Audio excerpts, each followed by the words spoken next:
त्या ठिकाणी करू. आज मी मुंबईतील सुद्धा काही सहकार्यांना दुपारी बोलवलेलं आहे. त्याच्यामुळे मुंबईचे आमचे निवडणूक व्यवस्थापन समितीचे अध्यक्ष नवाब मलिक आहेत, आमदार आहेत, त्याचवरती आमचे जिल्हाध्यक्षही आहेत, कार्याध्यक्ष आहेत. या सर्वांना सुद्धा मी आज दुपारी बोलवणार आहे. त्यांचंही सुद्धा एकंदरीत मत नेमकं काय ते समजून घेणार आहे आणि त्याच्या अनुषंगाने आमची पावलं पुढची उचलली जातील.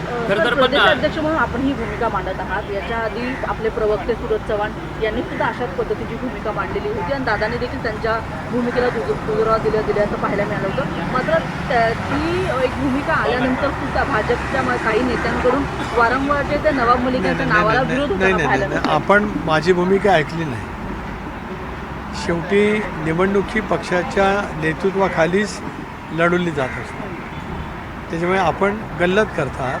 मी आपल्याला असं सांगितलं की पक्षांतर्गत एक आम्ही जी काही निवडणूक व्यवस्थापन समिती नेमली त्याचे नवाब मलिक प्रमुख त्या ठिकाणी आहेत. उद्या आम्ही आज आढावा घेतल्याच्या नंतर भारतीय जनता पक्ष किंवा शिवसेना आहे या संदर्भातली जी काही युती होईल त्याला मी स्वतः प्रत्यक्ष चर्चा करीन. आज महाराष्ट्रातल्या वेगवेगळ्या महानगरपालिकांच्यामध्ये जी काही चर्चा करायची आहे इतर पक्षांची, घटक पक्षातल्या मित्र पक्षांची, त्याला प्रामुख्याने मी स्वतः करेन.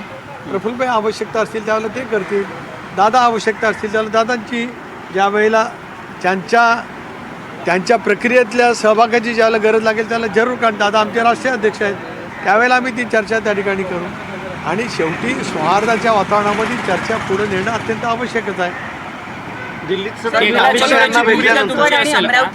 मुंबई महानगरपालिका असेल किंवा पिंपरी चिंचवड, पुणे किंवा अमरावती या सगळ्या महापालिकांमध्ये तुम्हाला विरोध होतो भाजपचा. एकला चलोरीची भूमिका काही असेल? आपण पुन्हा चुकीचं सांगताय. भारतीय जनता पक्षाचा राज्यात आम्हाला सगळीकडे घ्यायला विरोध होतो आहे असं कोण म्हटलं? कुठल्या भारतीय जनता पक्षाच्या नेतृत्वाने म्हटलं मला जरा सांगा. नाही म्हटलं तसं.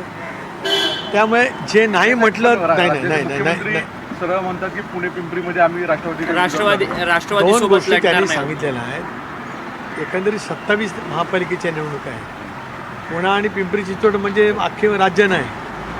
विषयाची गल्लत नको त्या ठिकाणी. आणि मुख्यमंत्र्यांनी त्या ठिकाणी बोलत असताना हे सांगितलं की दोन्ही ठिकाणी आज भारतीय जनता पक्ष आणि राष्ट्रवादी काँग्रेस पक्ष ही शक्तीस्थळ आहे. स्वाभाविकपणाने जर का आम्ही दोघेजण युतीमध्ये लढलो तर अनेक कार्यकर्ते गेले 8-9 वर्षे निवडणुका न झाल्यात ते आपोआपच विरोधकांना जाऊन मिळतील, त्याचा फायदा विरोधकांना होईल असं राजकीय विश्लेषण मुख्यमंत्री महोदयांनी मांडलं आहे.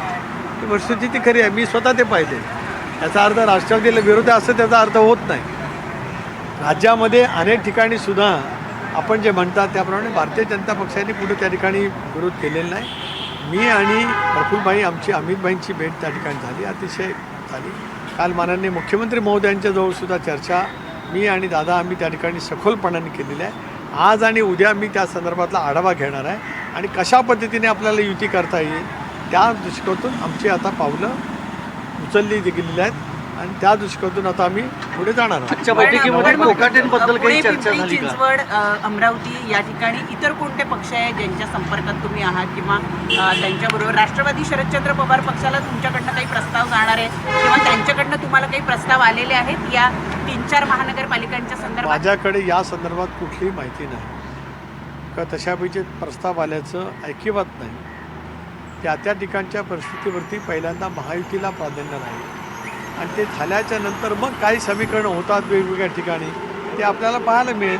कारण अर्ज भरण्याची प्रक्रिया सुरू करायला अजून 4-5 दिवसाचा अवधी आहे. तोपर्यंत नगरपालिकेचे निकालही परवा लागणार आहेत. तशा अनेक गोष्टी आहेत त्याच्यामध्ये. कोकाटेंची काही रिप्लेसमेंट होणार आहे सर? आजच्या बैठकीत काही चर्चा झाली? आज आम्ही त्या विषयावरती काय फार चर्चा केली नाही, कारण मला असं वाटतं की कोकाटेंचा न्यायालयाचा अर्जाची सुनावणी उद्या आहे असं समजतं आहे. हो, त्या विषयावरती का आज मी काय त्यांच्याशी आम्ही बोललो नाही. प्रामुख्याने महानगरपालिकेच्या निवडणुकीच्या संदर्भामध्ये चर्चा नक्की त्या ठिकाणी झाली. पुन्हा एकदा दादा आज आता बाहेर जात आहेत, मी पण आज दिवसभर पार्टी ऑफिसमध्ये आहे. आवश्यकता लागली तर आमची फोनवरती चर्चा होईल. अजित पवारांनी कोकाटेंचा राजीनामा घेतला आहे का? कारण की काल कोकाटेंचं खातं तर काढून घेण्यात आलेलं आहे. मुख्यमंत्र्यांकडनं तशा पद्धतीचं पत्र देखील देण्यात आलेलं आहे आणि कोकाटेंना वाचवण्याचा प्रयत्न वारंवार पार्टीकडनं केला जातो. जर ते आरोपी आहेत त्यांच्यावर आरोप सिद्ध होतो तर अशा परिस्थितीत 2 भाग आहेत की एक तर तालुका स्तरावरच्या JMFC कोर्टाने त्यावेळेला त्यांना कन्व्हिक्शन केलं. त्याच्यानंतर मग जिल्हा सत्र न्यायालयामध्ये त्याने अपील केलं होतं आणि त्यावेळच्या दिलेल्या शिक्षेला स्थगिती दिलेली होती. स्वाभाविकपणाने माणिकरावांचं मंत्रिपद आपापच त्या ठिकाणी राहिलं. आतासुद्धा सत्र न्यायालयाने JMFCचा निर्णय मान्य केलेला आहे किंवा तो कायम केलेला आहे. त्याच्यामुळे जी परिस्थिती तयार झाली त्या संदर्भामध्ये दोनच कायदेशीर बाबू आहेत. एक तर उच्च न्यायालयामध्ये आव्हानित करून झालेल्या निर्णयाला स्थगिती मिळते की काय, मला असं वाटतं तसा अर्ज त्या ठिकाणी केला गेला आणि ती सुनावणी उद्या होणार आहे. त्यामुळे काही काळापुरतं आपण थांबावं. काल परंतु धनंजय विरोधकांकडनं मुंडे सातत्यानं मागणी अमित केली शहा जाते यांना की भेटून गेले. कोकाटेंनी राजीनामा दिला पाहिजे. कुठे आणि कोकाटे तशा पद्धतीने रुग्णालयात दाखल झालेले आहेत, त्याच्यावरून देखील राजकारण होताना पाहायला मिळतं की हे केवळ राजकीय आजारपण आहे, त्याच्यामुळे कारवाईपासून वाचण्यासाठी म्हणून ते रुग्णालयात अंजली दाखल दवाने झाले. याबद्दल इतक्या महागड्या हॉस्पिटलमध्ये मेडिकल कसं ते बुलेटिन दाखल येणं झालं? अपेक्षित आहे ते मेडिकल बुलेटिन लीलावतीमधनं देखील येत नाहीये, त्यांच्यावर देखील दबाव असल्याचं बोललं जातं. ठीक आहे, मी रात्री उशिरा दिल्लीवरून मुंबईत आलो. मी सुद्धा तपशिलावर या विषयावरती माहिती नक्की घेईन. दादा आज एका ठिकाणी दौऱ्यावरती आहेत. मी त्यांच्याजवळ या विषयावरती नक्की बोलेन आणि पुन्हा एकदा या संदर्भातला तपशीलवार माहिती आपल्या सर्वांच्या समोर ठेवेन. धनंजय मुंडे काल दिल्लीमध्ये होते, लीड घेतली आहे त्यांनी अमित शहांची. काय विशेष कारण राहिलं? कारण एकीकडे माणिकराव कोकाटेंच्या राजीनाम्याची चर्चा आणि दुसरीकडे धनंजय मुंडे यांची दिल्लीत अमित शहांची भेट, त्यांचं कमबॅक होईल मंत्रिमंडळात असं म्हटलं जातं. धनंजय मुंडेंचा आणि माझा काल संध्याकाळी फोन झाला. अमितभाईंची त्यांनी वेळ 1 महिन्यापासून मागितलेली होती. त्यांचा एक साखर कारखाना आणि अन्य काही काम या संदर्भातला त्यांनी अगोदरच वेळ मागितली होती. ती नेमकी काल मिळाली.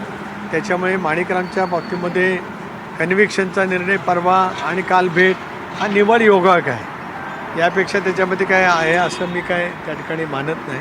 आणि मग मला धनंजयनी काय अमितभाईंच्याजवळ त्यांचा विषय होता त्याबाबतीत तपशीलवार चर्चा त्या ठिकाणी सांगितली. पण या निमित्तानं त्यांच्या भाजपात जाण्याचा सर शक्यता संजय राऊत देखील म्हणतात की तर महापालिका निवडणुकांच्या संदर्भात सध्या बैठका सुरू आहेत आणि आजच्या बैठकीमध्ये माणिकराव कोकाटे यांच्या संदर्भात कोणतीही चर्चा झाली नाही असं सुनील तटकरे यांनी म्हटलंय.